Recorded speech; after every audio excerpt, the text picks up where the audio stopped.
여러분, 우리 하나님 말씀은 신약성경 사도행전 4장 13절에서 22절까지 말씀입니다. 4장 13절, 제가 가진 성경은 192페이지입니다. 우리 이 시간 유튜브를 통해서 저희 교회 예배를 들으신 분들도 성경을 같이 찾아서 합독했으면 좋겠습니다. 사도행전 4장 13절, 제가 먼저 교독합니다. 그들이 베드로와 요한이 담대하게 말함을 보고 그들을 본래 학문 없는 범인으로 알았다가 이상히 여기며 또 전에 예수와 함께 있던 줄도 알고 또 병 나은 사람이 그들과 함께 서 있는 것을 보고 비난할 말이 없는지라. 명하여 공회에서 나가라 하고 서로 의논하여 이르되 이 사람들을 어떻게 할까? 그들로 말미암아 유명한 표적 나타난 것이 예루살렘에 사는 모든 사람에게 알려졌으니 우리도 부인할 수 없는지라. 이것이 민간에 더 퍼지지 못하게 그들을 위협하여 이후에는 이 이름으로 아무에게도 말하지 말게 하자고 그들을 불러 경고하여 도무지 예수의 이름으로 말하지도 말고 가르치지도 말라 하니 베드로와 요한이 대답하여 이르되 하나님 앞에서 너희 말을 듣는 것이 하나님의 말씀을 듣는 것보다 옳은가 판단하라. 우리는 보고 들은 것을 말하지 아니할 수 없다 하니 갈리들이 백성들 때문에 그들을 어떻게 처벌할지 방법을 찾지 못하고 다시 위협하여 놓아주니라. 이는 모든 사람이 그된 일을 보고 하나님께 영광을 돌림이라. 이 표적으로 병 나은 사람은 40여 세나 되었더라. 아멘. 아멘. 지난 31년을 가장 많이 설교한 설교가 뭘까 이렇게 제가 컴퓨터를 쭉 이렇게 치보니까 예수 전해야 된다고 하는 설교더라고요. 그래서 내가 목사는 목사였구나 이런 생각을 해봤어요. 한번 따라합시다. 내가 만난 예수 전하자. 공식적으로 여러분과 마지막 오늘 설교지만 내가 만난 예수.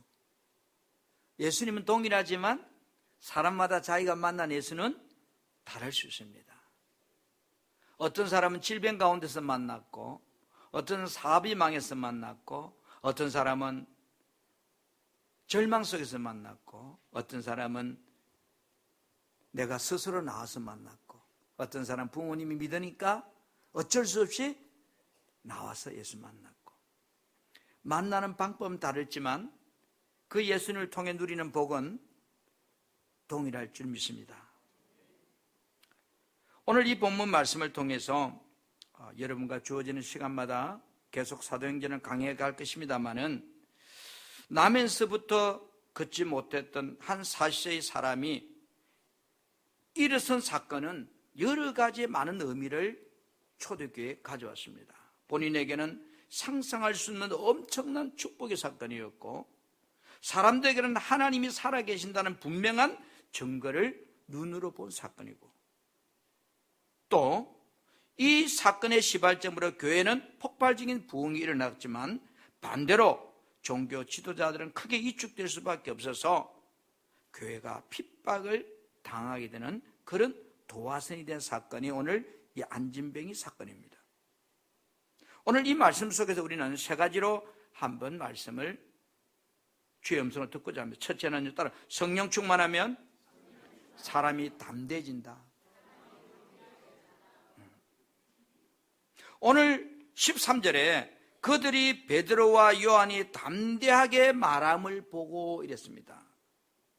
여러분, 성령 충만했던 베드로와 요한을 통해서 우리가 알 수 있는 가장 중요한 특징은 사람이 성령 충만하면 담대해진다. 두려움이 사라진다. 그리고 세상이 감당할 수 없는 그런 사람이 된다는 겁니다. 베드로에게는 누구의 권한으로 이 사람을 걷겠느냐고 공격해 하는 저 최고의 유대 지도자들의 권력자들을 향하여서 베드로는 담대하게 이렇게 말합니다. 오늘 4장 10절 보진 않았습니다마는 여러분과 이스라엘 백성은 모든 이것을 알아야 된다는 겁니다. 안진병이었던 이 사람을 여러분이 십자가에 못 박았으나 하나님이 죽은 사람들 가운데서 다시 살리신 나사렛 예수 그리스도 이름으로 완전히 건강하게 되어 여러분 앞에 섰다는 겁니다. 아멘. 더 나아가서 사도행전 4장 12절에 다른 이로서는 구원을 받을 수 없나니 천하 사람 중에 구원을 받을 만한 다른 이름을 우리에게 주신 일이 없다고 담대하게 핍박자들 앞에서 증거합니다. 여러분, 과거에도 현재에도 앞으로 미래에도 구원은 따라합시다. 예수밖에 없다. 우리의 이 신앙 고백이 되어야 돼요. 예수만이 유일하게 하나님께로 우리를 인도할 수 있는 구세주 구원자다.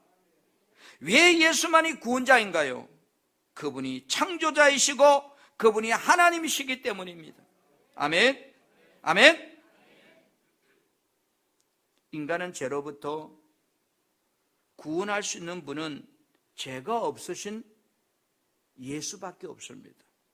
이 땅의 모든 구원자라고 말하는 그들은 죄인입니다. 그러나 죄가 없으신 하나님이 사람 되어 인간을 구원하러 이 땅에 오신 분이 바로 예수 그리스도입니다. 그래서 오직 구원은 하나님이 사람 되어 오신 예수 한 분밖에 없다는 것을 오늘 베드로는 핍박자들 앞에서 소리칩니다. 베드로는 성령이 충만하여 거침없이 대제사장과 종교 지도를 향하여 예수를 증거합니다. 이 베드로의 말을 듣고 있던 종교 지도자들은 엄청난 충격과 놀라움에 쌓이게 됩니다. 그 말씀이 오늘 13절 말씀입니다. 아니, 저 베드로 요한은 제대로 배우지도 못한 보잘것없는 사람인 줄 알았는데 담대하게 말하는 것을 보고 놀라지 않을 수가 없다고 그랬습니다. 그들은 또 이 사람들이 전에 예수님과 함께 있던 사람들이라는 것도 알고 있었다고 그랬습니다. 저들은 우리들이 알기로 체계적으로 율법을 배운 사람도 아니고 그들은 저 갈릴리 바다에서 고기 잡던 촌놈이 막힘없이 말하는 그 이야기를 듣고 저들은 놀랐습니다. 어떻게 저들이 저럴 수 있지? 놀라운 충격에 빠졌습니다. 여러분, 무엇이 베드로와 요한을 이런 사람으로 만들었을까요? 그 비결은 사도행전 4장 8절에 있습니다. 베드로가 성령이 충만하여 이랬습니다. 베드로가 성령이 충만하여. 여러분, 답은 성령 충만입니다. 전혀 다른 사람이 되었습니다. 갈릴리 바다에서 고기 잡던 촌놈이 당대 최고의 학자들과 최고의 권력자들 앞에서 담대하게 부족함이 없이 그들을 향하여 예수를 말할 수 있는 사람이 되었습니다. 성경 그래서 고린도전서 1장 27절에 이렇게 말씀합니다. 하나님께서는 세상에 미련한 것을 택하사 지혜 있는 자들을 부끄럽게 하시려고 세상의 약한 것들을 택하사 강한 것을 부끄럽게 하시려고 이랬습니다. 여러분, 하나님 손에 붙잡히면 내가 성령 충만한 사람이 되면 세상이 감당할 수 없는 사람이 됩니다. 베드로와 요한을 보면서 사람이 성령 충만하게 되면 이렇게 담대해지는구나. 성령 충만하면 자신을 공격하는 사람들도 두렵지 않는구나. 우리들이 살아가면서 내 삶에 문제를 만나면 우리는 순간적으로 두려움이 찾아옵니다. 그리고 염려가 생깁니다. 여러분은 어떻게 두려움을 물리치십니까? 그 염려를 어떻게 극복하십니까? 세상 사람은 소주 한 잔 먹으면 됩니다. 그것이 안 되는 사람은 마약을 먹습니다. 여러분, 두려움을 물리칠 수 있는 방법은 오늘 성경 우리에게 성령 충만이라고 그 답을 제시합니다. 아멘. 성령 충만하면 성령께서 그때 그 현장에서 말할 것을 생각나게 해주신다고 말했습니다. 여러분, 누가복음 12장 11절 12절에 사람이 너희를 해당이나 이정자나 권세자들 앞에 끌고 가거든 어떻게 무엇을 대답할까? 무엇을 말할까? 뭐 하지 말라고요? 염려하지 말라. 왜? 마땅히 할 말을 성령이 곧 그때에 너희에게 가르치시라 그랬습니다. 할렐루야. 사람은 어려움을 당하고 핍박을 받으면 어쩔 수 없이 두려움이 생깁니다. 이건 직분하고 상관없습니다. 두려움이 생길 때 어떻게 행동할지를, 내가 무슨 말을 해야 될지를 여러분 성령께 의탁하라는 겁니다. 그리고 내 입술을 성령께 맡기라는 겁니다. 예를 들면 오늘 혹 남편의 반대를 무릅쓰고 교회 오신 분이 있다면, 시부모가 반대를 심하게 하는데 몰래 예수를 믿고 있는 사람이 있다면, 이제 예배를 마치고 집에 돌아가면 들통날 겁니다. 그래서 걱정이 생깁니다. 뭐라고 말을 해야 될까? 무슨 거짓말을 해야 될까? 어떻게 설득해야 될까? 여러분이 염려하지 마세요. 성령께 이 문제를 내어드리세요. 성령께서 내 입술을 내어드리면 가장 알맞는 말로 나에게 주실 것입니다. 오늘 베드로를 책망하던 유대 지도자들이 성령 충만하여 말하는 베드로의 말 앞에서 그들은 기가 꺾이고 말았습니다. 14절에 보니까 또 백난 사람이 그들과 함께 서 있는 것을 보고 비난할 말이 없는지라 이랬습니다. 할 말을 잊어버렸어요. 고침받은 안전병이가 그들과 함께 서 있는 것을 보고 더 그들을 문책할 말이 없었습니다. 베드로와 요한이 말이 사실이었고 백난 사람이 확실하게 증명해 주고 있었기 때문입니다. 세상은 우리들에게 전도에 대한 두려움을 줍니다. 건강에 대한 두려움을 줍니다. 직장에 대한 두려움을 줍니다. 물질에 대한 두려움을 줍니다. 아이들에게는 공부에 대한 두려움을 줍니다. 끊임없이 수많은 두려움과 염려들이 우리 생활 속에 파도 치듯이 생겨납니다. 여러분, 두려움이 생길 때 주님은 우리에게 이렇게 말합니다. 요한복음 16장 33절에 세상에서 너희가 환난을 당하나 담대하라. 내가 세상을 이겼다. 주님이 세상을 이겼다. 내가 두려움을 이겼다. 내가 염려를 이겼다. 내가 근심 걱정을 이겼다는 겁니다. 할렐루야. 두려움을 이기는 방법이 바로 성령 충만입니다. 오늘 베드로와 요한처럼 성령 충만하면 세상이 감당할 수 없는 사람이 된다는 겁니다. 우리들이 세상에 주는 염려와 걱정, 두려움을 물리치고 살아야 됩니다. 여러분, 그러려면 아무리 바쁘고 힘들어도 성령 충만하기 위해서는 여러분 열정을 가지고 기도하는 사람이 되어야 됩니다. 예배하는 사람이 되어야 됩니다. 사람은 성령 충만하면 내 삶에 찾아오는 두려움을 이길 수 있기 때문입니다. 아멘. 두 번째는 한번 따라서 사람의 말보다 하나님의 말씀 따르는 사람이 되라. 오늘 우리가 보았던 4장 19절 말씀입니다. 같이 시작. 베드로와 요한이 대답하여 이르되 하나님 앞에서 너희 말을 듣는 것이 하나님의 말씀을 듣는 것보다 옳은가 판단하라. 아멘. 여러분들은 어떤 행동을 할 때 솔직히 하나님의 말씀이 우선인가요?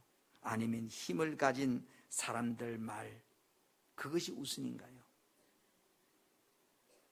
우리끼리 이야기하지만 뒤쪽이 맞을 거예요. 베드로와 요한은 세상의 근세와 힘을 가진 사람들 말보다 하나님 말씀에 더 큰 근위와 비중을 두었다는 겁니다. 아멘. 대제사장과 정치 지도자들이 베드로와 요한을 어떻게 제거할까? 예수를 추종하는 세력을 처음부터 꺾어버릴까 고민하며 쟤들을 잡아서 협박합니다. 이 사람들을 어떻게 할까? 17절 18절에 보세요. 이들이 내린 결론은 간단합니다. 이것이 민간에 더 퍼지지 못하게 그들을 위협하여 이후에는 이 이름 예수 이름을 아무에게도 말하지 말게 하자고 그들을 불러 경고하여 도무지 예수 이름으로 말하지도 말고 가르치도 말라. 여러분, 예수쟁이에게 예수를 말하지 말라고 하면 죽은 거잖아요. 예수의 증인되는 것을 막아 더 이상 복음이 전파되는 것을 차단하겠다는 겁니다.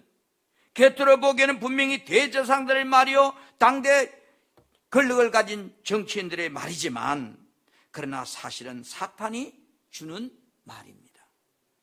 사탄이 가장 싫어하는 것이 여러분, 예수 믿는 사람에게 뭐 하지 말라? 전도하지 말라는 겁니다. 마귀는 전도해서 영혼을 구원해 가면 자기 사람을 빼앗기는 거예요.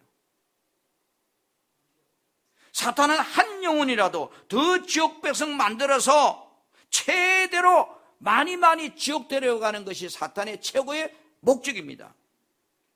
그런데 마귀는 전도를 통해서 사람들이 무너지면, 천국으로 가는 사람이 많아지면 여러분, 마귀가 기뻐 춤출까요?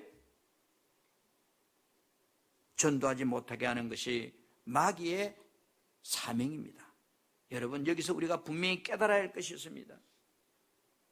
전도하지 않으면 예수님이 전도하라는 명령에 불순종하는 것으로 끝나는 것이 아니에요. 예수 믿는 사람이 마귀의 일을 동조하는 동조자, 바꾸어 말하면 마귀의 앞잡이들이에요. 전도 안에서 하나님께 미안한 정도가 아니에요. 마귀가 얼씨구나 좁구나 춤을 추게 하는 일을 하는 것이 내가 전도 안 하는 거예요. 예수님은 우리에게 땅끝까지 전도하라고 마태복음 28장에 유언으로 남겨줬습니다. 그뿐만 아니라 마가복음 2장 38절에는 전도하기 위해서 내가 이 땅에 왔다고 그랬습니다. 예수님께서도 전도하셨는데 우리가 예수 믿는다고 말하면서 전도하지 않는다면 한번 물어볼게요. 예수 잘 믿는 사람일까요? 잘 못 믿는 사람일까요? 크게 대답해도 돼요. 예수 잘 믿는다는 표현이 부끄럽잖아요. 여러분, 세상 사람들은 돈 많이 버는 일, 이야기, 재미있게 놀았던 이야기, 그것이 대화의 핵심입니다. 그러나 예수 믿고 구원받은 사람은 내가 만난 예수 이야기, 예수 전하는 이야기, 그것이 내 말 중에 세상 이야기보다 많아야 된다는 겁니다. 아멘. 유대 지도자들은 베드로와 요한에게 예수님에 대해 말하지 말라고, 예수님에 대해 가르치지 말라고 협박합니다. 그러나 제자들은 나의 생명 되신 예수, 날 위해 십자가 지시고 죽으신 예수, 부활하신 그 예수, 날 위해 다시 오실 그 예수에 대해서 입을 다물 수가 없었습니다. 여러분, 예수님이 나의 구주가 되시고 나의 소망이 되시고 나를 영원한 천국으로 인도해 가실 주님이라는 사실을 여러분 믿으시는가요? 그리고 그분을 정말로 사랑하시는가요? 그렇다면 여러분, 예수 믿는 것이 자랑스러워야 됩니다. 혹 내가 예수 믿는다는 사실을 아는 사람들에게 말하는 것이 여러분 부끄럽다면 깊이 한번 생각해야 됩니다. 주님이 나를 어떻게 생각하실까? 예수님에 대하여 전하지도 못한다면 그 믿음은 불쌍한 믿음입니다. 사람들과 식사할 때 여러분 눈을 감고 기도하는 것이 부끄럽다면 그 사람은, 그 믿음은 의심스러운 믿음입니다. 믿지 않는 친구들 앞에서 내가 당당히 눈 감고 기도할 수 있다면 자랑스러운 예수쟁입니다. 전도는 예수님이 나에게 주신 가장 강력한 명령이고 가장 나에게 주신 큰 축복입니다. 아멘. 내가 입술을 열어야 예수 알지 못하는 사람들이 살아나잖아요. 내가 입을 열어야 복음이 증거되잖아요. 베드로와 요한처럼 우리들도 예수님을 자랑하는 사람이 되어야 됩니다.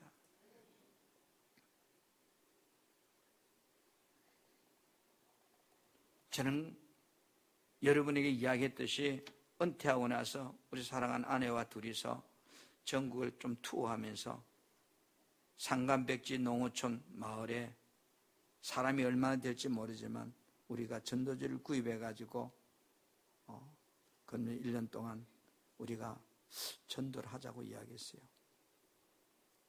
지금까지는 제가 사실은 설교를 한 그 중압감 때문에 현장에 전도를 많이 못했습니다. 그리고 1년을 보내고 내년도에는 기회가 주어진다면 우리 교회 앞에서 우리 아내와 둘이서 현장 전도하는 삶을 살아가려고 합니다. 왜? 그것이 내가 이 땅에 해야 될 일이고 그것이 주님이 나에게 주신 사명이기 때문입니다. 베드로와 요한처럼 우리들도 예수를 자랑하는 사람이 되어야 됩니다. 예수님에 대하여 말하지 말고 가르치지 말라는 종교 지도의 명령에 대해서 베드로와 요한은 이렇게 말합니다. 오늘 19절에 여러분, 너희 말 듣는 것이 옳은가? 하나님 말씀 듣는 게 옳은가? 판단해보고 답변하라는 겁니다. 여기서 너희 말이란 사탄의 말을 이야기하는 겁니다. 그러면 하나님 말은 뭘까요? 예수의 증인된 말입니다. 여러분, 누구의 말을 듣기가 더 여러분 편합니까? 예, 분명히 사탄 말이 편죠. 사탄의 말을 듣기는 유익하고 달콤합니다. 여러분 보세요. 아담으로부터 시작해서 지금까지 사탄의 말에 순종해서 행복한 삶을 살았다는 사람은 한 사람도 없어요. 그들의 말들은 다 비참했습니다. 승리하는 것 같으나 그들의 인생의 결론은 파멸일 뿐이었습니다. 그런데 왜 사람들이 사탄이 주는 말에 귀를 기울일까요? 들어보면 너무나 딱 맞잖아요. 현실적인 이야기잖아요. 예를 들어서 피곤해서 잠이 와 죽겠는데 이 밤에 무슨 기도하러 가냐? 그러면 좀 자. 여러분, 이게 누구 말일까요? 주님의 음성일까요? 사탄의 말일까요? 그게 주님의 음성 들리는 사람은 이상한 사람입니다. 병원에 가세요. 주일 예배는 다음에 가도 드려도 돼. 오늘은 결혼식도 있잖아. 아이 돌잔치도 있고 친척 초상집도 가야 되고 그러니 집안 행사가 우선이야. 여러분 맞잖아요. 이 누구 말이라고요? 하나님 말씀? 사탄의 말이죠. 생활도 빠듯한데 무슨 11조 하냐? 감사헌금 하냐? 먹고 살기도 바쁜데 지금. 이것도 누구 말일까요? 자녀들에게 자유의지가 자녀들에게 있어. 너만 예수 믿으면 됐지. 왜 아이들까지 예수 믿으라고 그렇게 강요하냐? 그 아이들도 인격이 있어. 강요하지 마. 너만 예수 믿어. 맞는 말이잖아요. 그럼 이거 누구 말이냐, 이거? 사탄의 말이죠. 왜 사탄이 들리는 음성은 현실적으로 맞고 전부 다 수용이 너무 잘 되는 말인데 하나님이 주시는 말씀은 자꾸 부딪혀요. 현실하고 부딪혀요. 그래서 신앙은 믿음이 없으면 할 수 없는 것이 신앙생활입니다. 초대교회 성도들은 하나님 말씀 앞에 순종하려고 생명을 걸었습니다. 우리가 잘 아는 아브라함도 75세 나이에 하나님께서 고향 친척 아비들을 떠나라고 할 때 말 같지 않는 명령이었지만 도저히 이해되지 않는 말씀이었지만 그는 순종하고 갔다고 했습니다.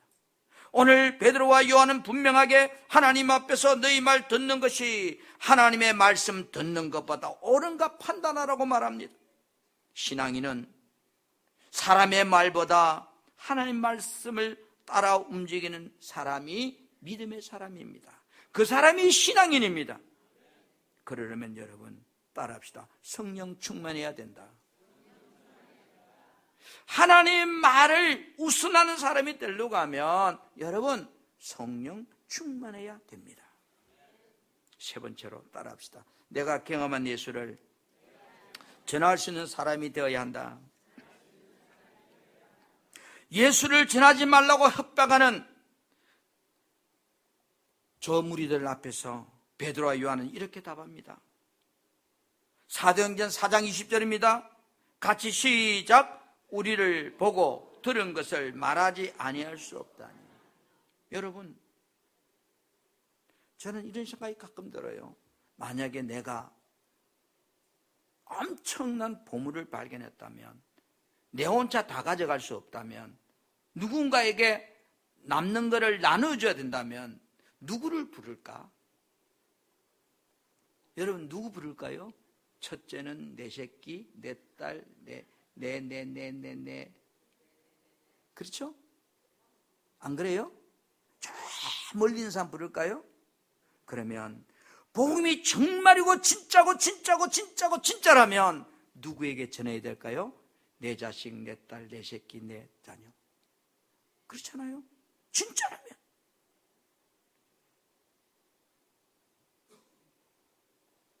너희들이 아무리 전하지 못하게 한다 할지라도 우리는 예수에 대해 보고 들은 것을 말하지 않을 수가 없다고 했습니다. 여러분, 성경에 기록된 말씀이 하나님 말씀이라는 사실을 여러분 믿으십니까? 요한복음 1장 1절에 이렇게 말합니다. 말씀이 곧 하나님이시라. 말씀은 바로 예수님 자신이라고 말합니다. 그렇다면 내가 성경 말씀을, 하나님 말씀을 믿는다면 나는 주님을 보았고, 주님을 만났고, 주님을 처음 했고, 주님과 함께 경험한 사람들입니다. 우리는 성경 말씀을 통해서 이 시간도 주님을 만납니다. 아멘. 지금 이 시간에 목사 입을 통해서도 지금 주님을 만나고 있습니다. 생각과 마음을 통해서 주님과 우리 만남을 우리는 날마다 하고 삽니다. 주님께서 나를 지켜주셨습니다. 주님이 나의 생활을 책임져 주셨습니다. 주님께서 나의 건강을 주셨습니다. 주님께서 나의 가정을 주고 나의 자녀를 주고 나의 믿음을 주셨습니다. 날 구원해 주셨고 나에게 은혜를 주셨습니다. 이처럼 약속된 말씀을 통해서 예수 그리스도에 대해 내가 보고 들은 바를 말할 수 있는 사람, 그 사람이 증인입니다. 아멘. 그런데 왜 여러분, 내가 듣고 보고 만난 그 예수를 사람들에게 잘 말하지 못하고 살고 있을까요? 사랑하는 성도 여러분, 예배를 드리고 은혜 받는 것으로 우리는 만족해서는 안 됩니다. 성전에 모이는 것으로 만족해서는 안 됩니다. 은혜 받은 이유, 성전에 모인 이유, 세상에서 예수의 증인되기 위해서입니다. 복음 전하기 위해서입니다. 아멘. 아멘. 내가 예수를 말하지 않는다면 천국에 대한 확신이 어쩌면 없는 사람인지 모릅니다. 세뇌 받아서 저거 왠지 예수 믿는 사람인지 모릅니다. 내가 천국에 대한 확신이 없기 때문에 그 천국을 말하지 못하고 그 천국에 대해서 이야기하지 못하는 벙어리 같은 말 못하는 사람인지도 모릅니다. 주님께서 날 위해 죽으시고 내가 영생 받았는데 예수를 전하는 것이 부끄러운 일이라면 베드로와 요한처럼 우리는 이제부터 입을 열어야 됩니다. 예수를 전구하는 증인이 되어서 내 남편에게, 내 자녀들에게, 내가 사는 아파트 2층, 아래층, 옆집들에게 예수 믿으라고, 예수 믿으라고. 당신의 생명과 당신의 삶의 주권이 그 예수에게 있다고. 주님은 우리에게 땅끝까지 나를 증거하라고 유언하시고 하늘로 승천하셨습니다. 사랑하는 우리 성도 여러분, 오늘 제자들처럼 내가 만난 예수를 전하는 복 있는 사람이 되기를, 그 예수 때문에 행복한 사람이 되기를 주님의 이름으로 축복합니다. 축복합니다. 아멘.